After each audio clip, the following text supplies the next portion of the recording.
नमस्कार। चलिए, आज आपको एक बहुत ही दिलचस्प कश्मीरी लोक कथा सुनाते हैं। ये एक ऐसी कहानी है जो दोस्ती के सही मतलब पर सोचने को मजबूर कर देती है। एक ऐसा सवाल उठाती है कि आखिर हम दोस्ती को परखते कैसे हैं। तो यहीं से शुरू करते हैं इस सवाल से कि एक सच्चे दोस्त की असली पहचान आखिर होती क्या है। ये वो सवाल है जो शायद हम सबने कभी ना कभी खुद से जरूर पूछा होगा, और ये कहानी हमें इसी सवाल का जवाब ढूंढने में मदद करेगी। तो कहानी शुरू होती है एक ऐसी दोस्ती से जो मिसाल थी। एक राजा का बेटा और उसके मंत्री का बेटा, जिनकी दोस्ती इतनी गहरी थी कि लगता था जैसे कुछ भी उसे तोड़ नहीं सकता। ये दोस्ती उन्हें अपने पिताओं से विरासत में मिली थी। वो सिर्फ दोस्त नहीं थे, बल्कि एक दूसरे की परछाई की तरह पले बढ़े थे।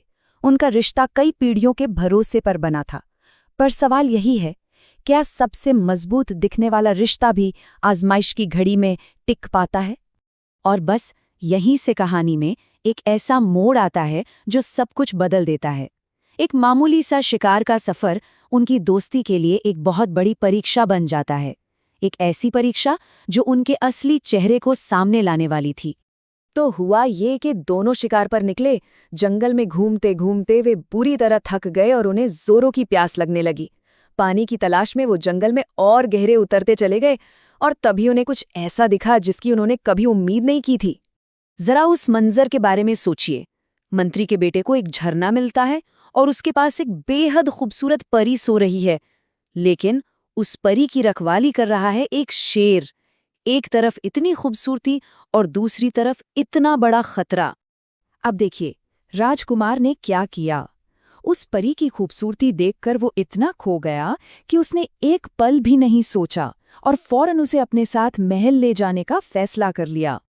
और यहीं आता है कहानी का सबसे हैरान कर देने वाला हिस्सा। अपनी ख्वाहिश पूरी करने के लिए राजकुमार ने अपने जिगरी दोस्त को उस सोते हुए शेर के सामने बिल्कुल अकेला छोड़ दिया। दोस्ती की सारी कस्में, सारे वादे एक झटके में हवा हो गए। लेकिन रुकिए, कहानी यहाँ खत्म नहीं होती, क्योंकि जब वो शेर जागता है तो वो कोई हमला नहीं करता, बल्कि वो तो ज्ञान की आवाज बन जाता है और दोस्ती का वो सबक सिखाता है जो शायद ही किसी ने सिखाया हो। और शेर जो कहता है ना, वो सीधा दिल पर लगता है। वो कहता है कि अगर राजकुमार सच में दोस्त होता तो वो अपने साथी को कभी भी, किसी भी हाल में एक शेर के सामने अकेला छोड़कर नहीं जाता। दोस्ती का इससे बड़ा और सच्चा नियम और क्या हो सकता है? राजकुमार को उसकी गलती का एहसास कराने के लिए शेर सिर्फ इतना ही नहीं कहता, वो एक और कहानी सुनाता है। ये कहानी है सच्ची दोस्ती की मिसाल, ठीक उस दोस्ती की जिसे निभाने में राजकुमार पूरी तरह नाकाम रहा था। शेर की कहानी में 3 दोस्त थे, एक राजा, एक पुजारी और एक कारीगर यानी भवन निर्माता। तीनों बिल्कुल अलग अलग दुनिया से थे, लेकिन उनका रिश्ता अटूट था। इन तीनों ने वफादारी का असली मतलब दुनिया को दिखाया। ये कहानी राजकुमार की दगाबाजी और इन 3 दोस्तों की पक्की वफादारी के बीच का फर्क साफ साफ दिखाती है।